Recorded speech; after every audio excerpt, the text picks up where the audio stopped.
Vous suivez MBS TV Sénégal. Le chef de l'État, son Excellence, M. Bassirou Diomaye Diakhar Faye, a présidé ce mercredi 26 juin 2024 la réunion hebdomadaire du Conseil des ministres au Palais de la République. Le président de la République a entamé sa communication par la présentation de ses meilleurs vœux au Conseil à l'occasion de la Tabaski. Il a félicité le gouvernement pour toutes les mesures et dispositions prises au profit des populations en vue du bon déroulement des célébrations de cette fête sur l'étendue du territoire national. Le chef de l'État a salué l'application dès le 24 juin 2024 de la baisse des prix de certains produits et services de consommation courante. Il a relevé les efforts budgétaires importants consentis par le gouvernement pour assurer cette baisse significative. Le président de la République a demandé au gouvernement de poursuivre les concertations avec l'ensemble des acteurs économiques impliqués, les meuniers et les boutiquiers en particulier, en vue d'une application rigoureuse sur l'ensemble du pays des prix des produits homologués. Le président de la République a demandé au Premier ministre de travailler à l'élaboration d'une loi sur la souveraineté économique afin de mieux protéger les entreprises des secteurs stratégiques et de donner au gouvernement un droit de regard plus soutenu sur les modifications pouvant intervenir dans le capital. Le chef de l'État a indiqué au Premier ministre la nécessité d'accélérer la transformation locale des produits agricoles par l'industrialisation, la promotion du consommé local et la modernisation du commerce de proximité avec les boutiques et magasins de référence. Il s'agit aussi, selon le président de la République, de mettre en branle une politique cohérente de maîtrise des prix des produits de grande consommation avec le recours à court terme à l'option des appels d'offres en ce qui concerne les approvisionnements du pays en produits alimentaires essentiels et hydrocarbures principalement. Pour le chef de l'État, la souveraineté alimentaire du Sénégal passe par la relance de l'industrie nationale qui demeure une priorité de l'action gouvernementale. La souveraineté économique du Sénégal devra reposer sur la valorisation du potentiel industriel national et la densification du tissu industriel en grandes, petites et moyennes industries. Dès lors, il a demandé au Premier ministre et au ministre en charge de l'industrie et de l'économie de mettre en œuvre un programme national de restructuration et de réhabilitation du tissu industriel. La vision de territorialisation de la politique industrielle s'articule autour d'une dynamique soutenue de développement de la formation professionnelle et technique, de promotion de la recherche et des transferts de technologies, de spécialisation des régions en pôles industriels attractifs et de création d'emplois locaux. Le président de la République, sous ce rapport, a demandé au Premier ministre de superviser la montée en puissance rapide des agropoles et des zones économiques spéciales ZES. Ces entités d'impulsion doivent concourir dans la complémentarité à l'accélération de l'industrialisation du Sénégal. Le chef de l'État a appelé le Premier ministre à préparer avec les ministres concernés et les acteurs du secteur privé une stratégie consensuelle d'accompagnement et d'incitation fiscale et foncière pour améliorer la compétitivité des industries locales et leur potentiel effectif d'exportation et de création d'emplois.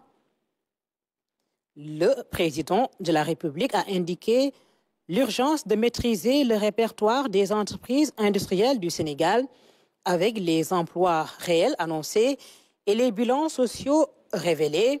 Cet exercice de recensement exhaustif et de transparence permettra à l'État de mieux cibler ses interventions pour la promotion d'un secteur privé national fort, encadré et soutenu. D'ailleurs, le chef de l'État a demandé au Premier ministre de préparer d'ici la fin de l'année, avec l'ensemble des acteurs impliqués, un projet de loi de transformation du secteur industriel, intégrant notamment le principe directeur de territorialisation de la politique industrielle et la création d'un dispositif concerté efficient et viable de financement de l'accélération du développement industriel du Sénégal. Abordant la question de la nouvelle politique budgétaire du Sénégal, le président de la République a fait savoir que l'exploitation des ressources pétrolières et gazières de notre pays va changer le profil stratégique et les instruments techniques de nos finances publiques. Le prochain débat d'orientation budgétaire sera l'occasion pour le gouvernement de décliner devant l'Assemblée nationale la nouvelle stratégie des finances publiques. Le chef de l'État a rappelé au gouvernement son attachement à la transparence, à la reddition des comptes et à une gouvernance sobre axée sur les résultats, d'où son ambition d'asseoir une politique budgétaire crédible qui renforce les ressources de l'État et rationalise en permanence les dépenses publiques. Il a demandé à ce titre au Premier ministre d'intensifier l'exécution d'un plan spécial de rationalisation des dépenses de fonctionnement dans les secteurs publics et parapublics et de veiller avec le ministre en charge des Finances et du Budget à la qualité des dépenses publiques. Il a indiqué que les ressources publiques doivent impérativement être orientées vers le financement de l'investissement productif et les interventions sociales prioritaires. Le président de la République a en outre souligné l'urgence de mettre en œuvre une stratégie innovante d'amélioration de la mobilisation des recettes fiscales et non fiscales. Il a aussi appelé à la mise en œuvre d'une politique de subvention juste et transparente et à l'application rigoureuse d'un programme de rationalisation des exonérations, avec notamment l'actualisation du Code des investissements et de la législation fiscale aux besoins. Il a, à cet égard, rappelé l'impérieuse nécessité d'une digitalisation intégrale et d'une interopérabilité des systèmes d'information des régies financières, ainsi que la généralisation intensive du paiement dématérialisé des impôts et taxes, source de transparence, d'efficacité, d'efficience et de qualité du service public. Par ailleurs, le chef de l'État a invité le Premier ministre à veiller au suivi interne et interministériel des programmes budgétaires validés et à l'opérationnalisation intégrale du contrôle de gestion dans les ministères en vue de faciliter, d'une part, la présentation à temps des rapports annuels de performance et du projet de loi de règlement de l'année N-1 et, d'autre part, l'évaluation des politiques publiques, prérogatives constitutionnelles de l'Assemblée nationale depuis 2016. Il a également appelé à l'apurement de la dette intérieure objective et à la bonne maîtrise de l'endettement du Sénégal, évoquant le renforcement de la lutte contre la drogue au Sénégal. Le président de la République a saisi l'occasion de la célébration ce 26 juin de la Journée mondiale contre l'abus et le trafic de drogue pour féliciter les forces de défense et de sécurité, auteurs des résultats remarquables obtenus ces derniers mois. Il a demandé au gouvernement, particulièrement au ministre de l'Intérieur, de poursuivre avec efficacité la mise en œuvre de la stratégie nationale de lutte contre la drogue, tout en renforçant la sensibilisation des populations, notamment les jeunes, sur le fléau. Le chef de l'État a exhorté le gouvernement à s'atteler sans délai et de manière inclusive à la révision et à l'actualisation rapide du Code des drogues. Au titre de son agenda, le président de la République a fait part de sa visite au niveau de la plateforme pétrolière de Sangomar. Il a aussi évoqué sa participation au Forum mondial pour la souveraineté et l'innovation vaccinale tenu le 20 juin 2024 à Paris. Le chef de l'État a particulièrement attiré l'attention du gouvernement sur la nécessité de veiller à la réussite de la plateforme que l'Institut Pasteur de Dakar est en train de finaliser à Diamniadio avec le soutien de l'État et des partenaires pour un investissement de plus de 250 millions de dollars. En marge du forum, le président de la République a discuté avec le président Emmanuel Macron de questions d'intérêt commun touchant à la coopération franco-sénégalaise et de la nécessité de rénover les relations entre les deux pays.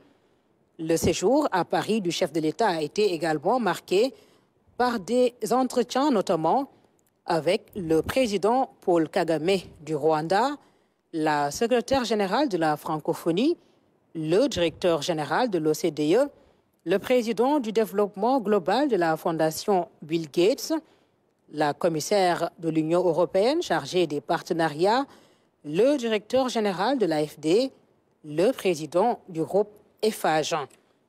Avant son retour au Sénégal, le président de la République a rencontré la communauté sénégalaise en plusieurs groupes. À l'entame de sa communication, le Premier ministre a évoqué l'impérieuse nécessité pour les départements ministériels concernés d'accorder une attention particulière aux actions requises en matière de sécurité civile, notamment pour la prévention des inondations, des noyades pendant les vacances, ainsi que des chavirements de pirogues de pêche causés par les intempéries. Dans ce cadre, il a appelé à rendre opérationnel avant l'installation de la saison des pluies sur l'ensemble du territoire national le système d'alerte des risques d'inondation ainsi que la cellule de crise et d'alerte pour une prise en charge efficace, notamment du soutien social, des impacts sur la circulation routière et des risques d'électrocution. Il a également invité le ministre de l'Intérieur et de la Sécurité publique à prendre les dispositions requises en vue d'une surveillance efficace des plages. Abordant le second point de sa communication, le Premier ministre a informé le Conseil que, conformément à la décision de M. le Président de la République d'organiser la commémoration du 80e anniversaire du massacre des tirailleurs sénégalais et africains en 1944 au camp de Thiaroye, un comité ad hoc chargé des préparatifs de l'événement sera mis en place. Le rapport de ce comité sera soumis à sa haute attention au mois de septembre 2024. Le Premier ministre est également revenu sur les mesures de baisse du coût de la vie entrées en vigueur le lundi 24 juin 2024. À cet égard, il a demandé au ministre de l'Industrie et du Commerce de veiller à la mobilisation de ses services en vue du strict respect des prix sur l'ensemble du territoire national. En particulier, il a souligné la détermination du gouvernement à poursuivre les investigations afin de tirer au clair les constats de pratiques commerciales douteuses par certaines entreprises, en commençant par celles évoluant dans la minoterie. Il a en outre exhorté le ministre de l'Industrie et du Commerce à entreprendre les démarches nécessaires en vue de finaliser les travaux d'élaboration des projets de décret et d'arrêté d'application de la loi numéro 2021-25 du 12 avril 2021 sur les prix et la protection des consommateurs. Par ailleurs, le Premier ministre a rappelé aux ministres l'exigence de veiller à la mise en œuvre de la plénitude de leurs attributions en matière de tutelle technique et financière des entités du secteur parapublic au regard des pratiques de mauvaise gouvernance caractérisées relevées. À cet effet, il convient d'asseoir une communication claire et ferme sur les attentes en la matière en recevant les directeurs généraux, directeurs et premiers responsables de ces entités pour réitérer les exigences de Jubal, de Jubanti et de culture de résultats comme règle fondamentale de gestion. La vigilance doit également être systématiquement exercée sur le fonctionnement optimal des organes de contrôle interne, des organes délibérants, ainsi que des comités spécialisés des 10 organes en matière d'audit et de rémunération. Il en est de même de la tenue régulière des réunions de pré-conseil des entités du secteur parapublic dotées de conseils d'administration ou de surveillance.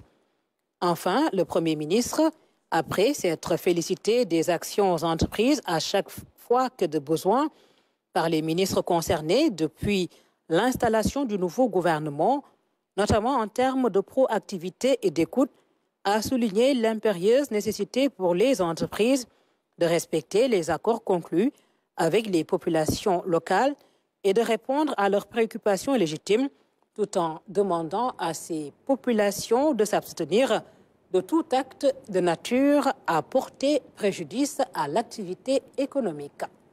Au titre des communications des ministres. Le ministre de l'Intérieur et de la Sécurité publique a fait une communication portant sur le comité interministériel de lutte contre la migration irrégulière. Le ministre de l'Économie, du Plan et de la Coopération a fait le point sur les principaux résultats du recensement général de la population et de l'habitat RGPH5 et a annoncé la présentation prochaine du document relatif à la transformation systémique du Sénégal. Le ministre de l'Enseignement supérieur, de la Recherche et de l'Innovation a fait le point sur la stabilisation de l'année universitaire et le lancement du premier satellite du Sénégal. Le ministre de l'Hydraulique et de l'Assainissement a fait le point sur la préparation de la journée nationale Setal Sunu Réew, prévue le 6 juillet 2024.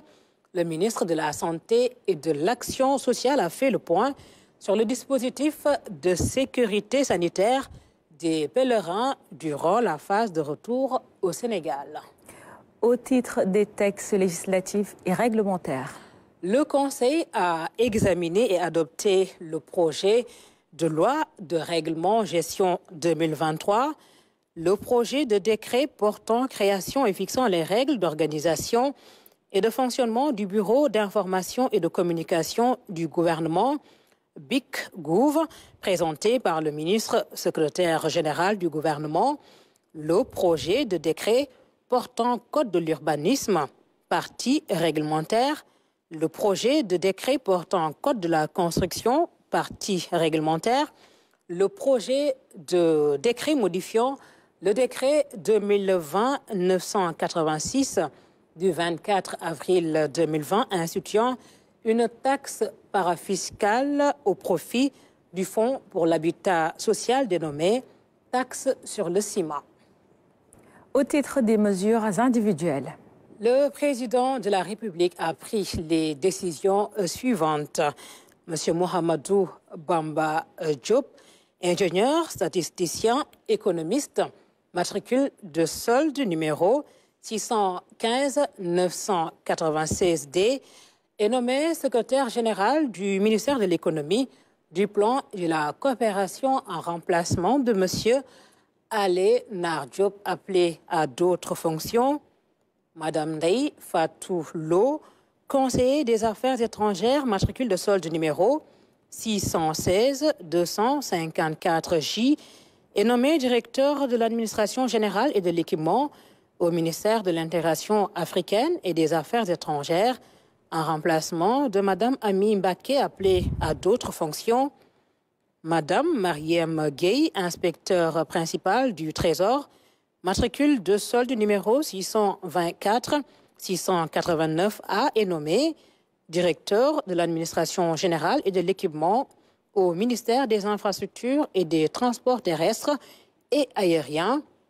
Monsieur El Haj Sall, économiste environnementaliste, spécialisé en audit et contrôle interne, matricule de solde numéro 515-409D, est nommé inspecteur des affaires administratives et financières au ministère de l'Environnement et de la Transition écologique.